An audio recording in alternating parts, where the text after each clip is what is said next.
Hello and welcome to Woking FC TV's monthly roundup. September saw a number of challenges for Alan Dowson's Cardinals, including a top-of-the-table clash, the start of a cup campaign and 2 tough away games. Could Woking maintain their position at the top of the table after an impressive start to the season?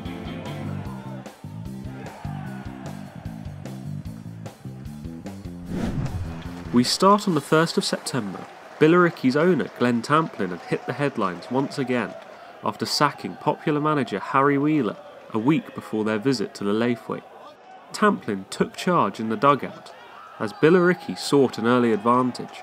Ricky Modeste bundled over by Kane Ferdinand, giving the ref no choice but to give a penalty.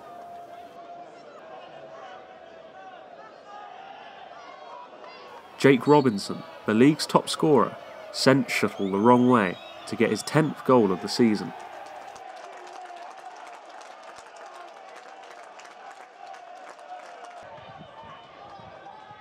Ferdinand was involved 4 minutes later, pushed to the ground by Billericay captain Danny Waldron, conceding a penalty and getting a yellow card for his troubles.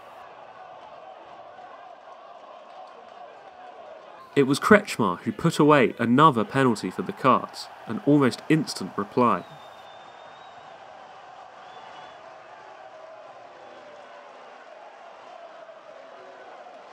With the game at 1-1, Paul Hodges was a driving force in the centre of the park in the second half. Tamberson Eong picking up his second yellow card of the game after taking out the young midfielder. Billericay down to 10 and a chance for Woking to further their lead at the top of the Conference South table.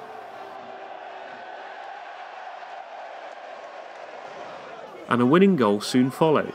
Armani Little's long-range effort parried by ex-Stevenage keeper Alan Julian straight into the path of Max Kretschmar.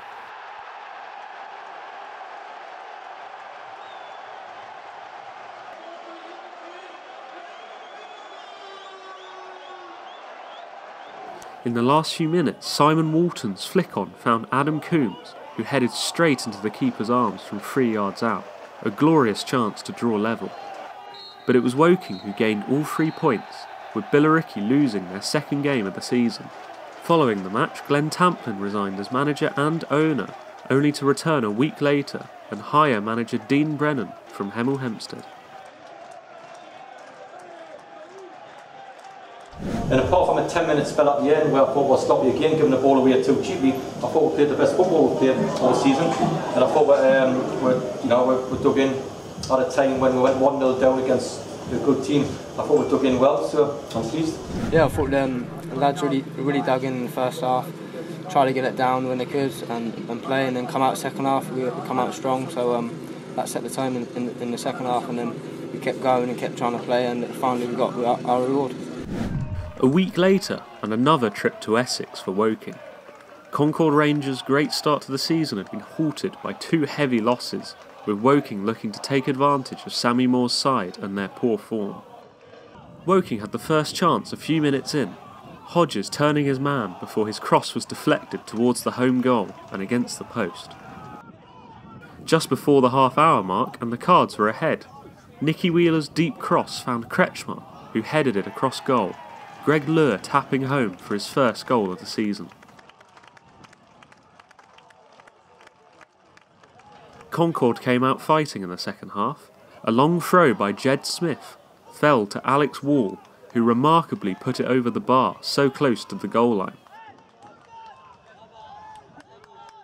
The game turned 10 minutes from time, with Woking looking to hold on to their lead.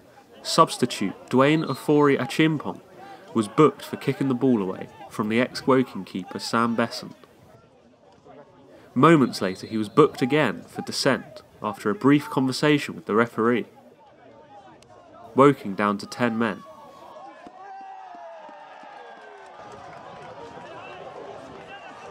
The home pressure eventually showed. A long ball forward in the last minute caused problems as the ball fell to another ex-Woking player, Billy Knott, who struck home in the dying minutes. Woking dropping points on the road for the second time this season. First half very good in control, second half didn't come up with tops. Thought them two give our two centre-halves a terrible time, to be honest. I really did. It's like, if a back four aren't doing their job, which they didn't do, to be honest, and we keep giving the ball away cheaply, and we keep giving it away, and we put Dwayne on, there's a bit more power there. It's it's one of them where it just goes through the team, and all of a sudden, from being in control in the first half to being under caution in the second, you're thinking, where's that come from? Because I felt complete in control in the first half. A new face started up top for Woking as Dulwich Hamlet arrived from London. Harvey Bradbury made his Woking debut up top with a returning Jake Hyde on the bench. Once again the visitors scored first, a looping deflected header by Michael Chambers, beating Shottle and Dan Spence on the line to give the newly promoted side a 1-0 lead 3 minutes in. Woking failed to make a host of first half chances pay, the best chance falling to Kane Ferdinand. Bradbury's header found Ferdinand, who couldn't convert from the edge of the 6-yard box.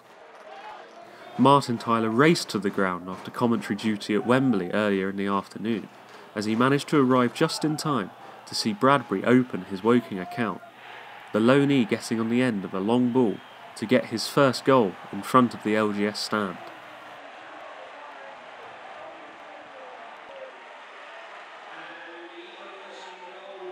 Dulwich looked to spoil the party, and with 15 minutes to go, Ifeanyi Allen danced through the defence, curling home in off the post. Woking dropping points for 2 consecutive games in a row for the first time this season. We're just saying if you haven't got me captain, and we haven't got Wasma, we haven't got any leading qualities, we've got some good players but nobody leads it. And that's what my concern was when Casey pulled out, or some kid that John had to go off at half time and all of this. So it's the leading qualities we need, and we never had that. That was my biggest concern before kick-off in my own mind.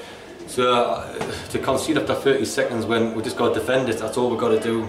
So I was very critical of my back four and my goalkeeper last week, and I'm probably the same this week, to be honest, I must admit. Delighted to get man of the match, but absolutely gutted with the result. I think we had enough chances to put it away first half, and myself as well had a chance, but sometimes that happens and we've got to bounce back.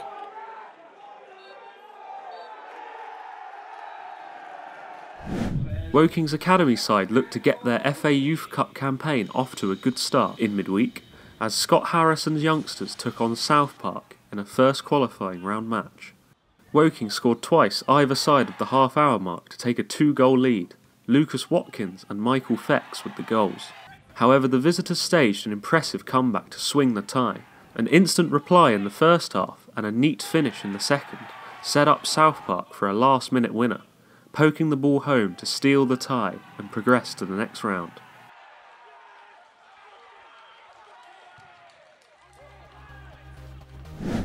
Meanwhile, Woking fans said goodbye to Fabio Saraiva, who moved back to his old club Merstham during the week. The midfielder scored some impressive goals during Gary Hill's reign, however recent seasons have been plagued with injuries. Woking wishes Fabio all the best in his future career.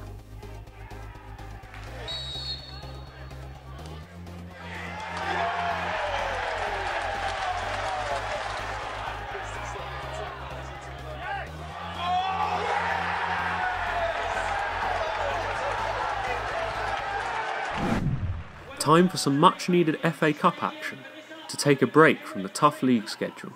Woking were handed a home tie against Tooting and Mitcham of the Bostik South Central Division in the second qualifying round. A crowd of 1,001 watched on as the Cards took control. Morgan Campbell impressing with a number of fantastic reflex saves to keep the score at 0-0. The deadlock was broken 20 minutes in, Wheeler crossing towards the back post to find Harvey Bradbury, who made it 2 goals in 2 games. Another impressive reflex save by Campbell followed, before Woking doubled the lead in the second half. Wheeler again setting up Bradbury, who tucked home.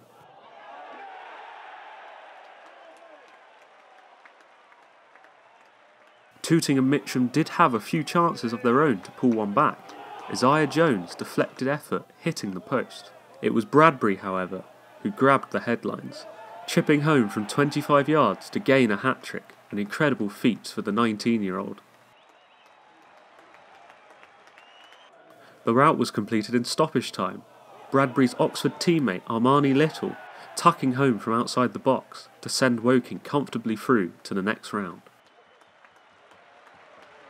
And I thought we created a lot of chances, and but when it's only 1-0, you're thinking at half time we're sort of saying this and don't get too frustrated, keep doing what we're doing and all that, and chances will come. And fantastic for Harvey, and I thought their keeper was outstanding, wasn't he? I thought he was absolutely outstanding, so fair play. And the lads are going out tonight and they're going to watch the boxing and all that, and stuff like that, and we'll I hope we have a good night because they deserve it. It was a good test for us today, in the sense that you're playing a team that's a little bit lower down. We haven't really given anyone a 4-0 whooping, if you know what I mean. We've won games, but not convincingly, just easily. So today was good to see that, we express ourselves, the strikers can get some goals underneath their belts, hopefully come to the league a bit more confident in front of goals, because we've missed quite a few chances. Back to league action now to end the month, as Douse's side travelled to Devon to face Torquay, a team who had found new form under new and experienced manager Gary Johnson. Woking looked in control first half, 24 minutes in, and Max Kretschmar scored yet another set piece, his deflected free kick from 30 yards giving the Cardinals a deserved lead. Dowse watched on from the stands, serving a touchline ban for comments made earlier in the season. He watched on as Jake Hyde doubled the lead. Hyde replaced Bradbury, who sustained an injury midweek in training, and showed composure on his return, curling home in front of the travelling supporters.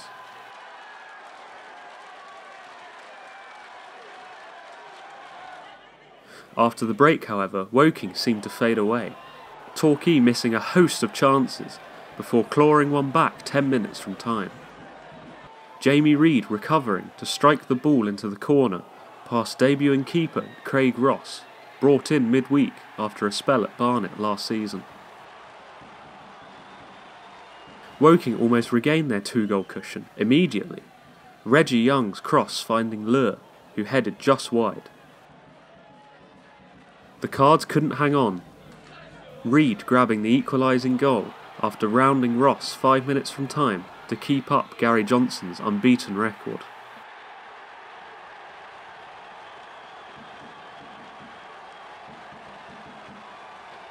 We're probably looking at it thinking towards the end we're fortunate to come away with a point. I think that's fair. I think we've been quite honest with the players in the changing room after the game and said that the standard and the level that we were at second half won't be accepted and can't be accepted. We got ourselves into a good position. I think we worked it and worked hard for it, and I thought we probably deserved it. That's all for September, a month that saw Woking struggle in the lead, but the beginnings of a promising FA Cup run. A look at the table shows Billericay's recovery after turmoil off the pitch, Brennan's side taking top spot at the end of the month, with Welling, Hampton and Richmond and Slough Town not too far behind.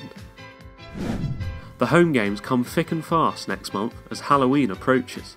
Woking face Kempston Rovers in the next round of the FA Cup on Saturday the 6th of October, kick-off 3 p.m, with 3 more home league matches against Chelmsford, Bath and Hungerford to follow.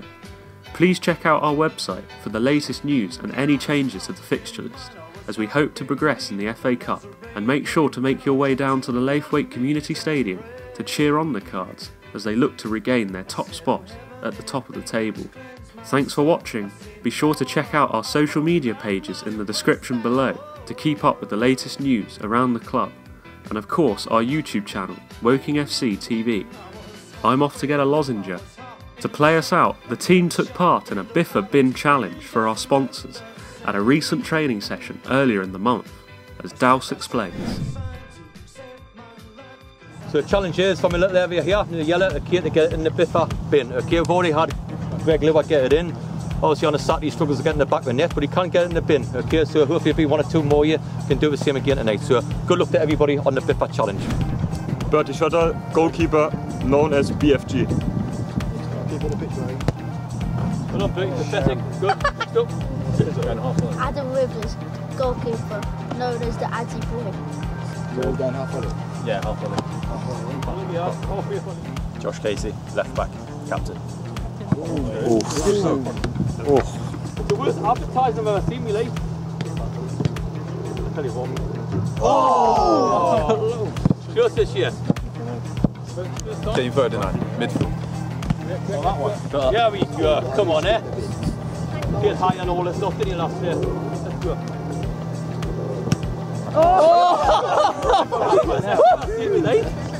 Yes, come on, here we are, the hairdresser. Let's do it. He gets this in the first time. Come on, here we are.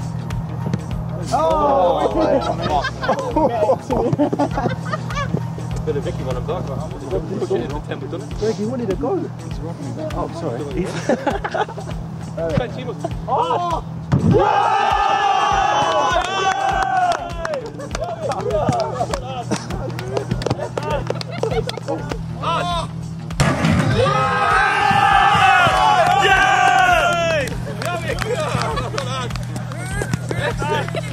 Love it, love it. Well done.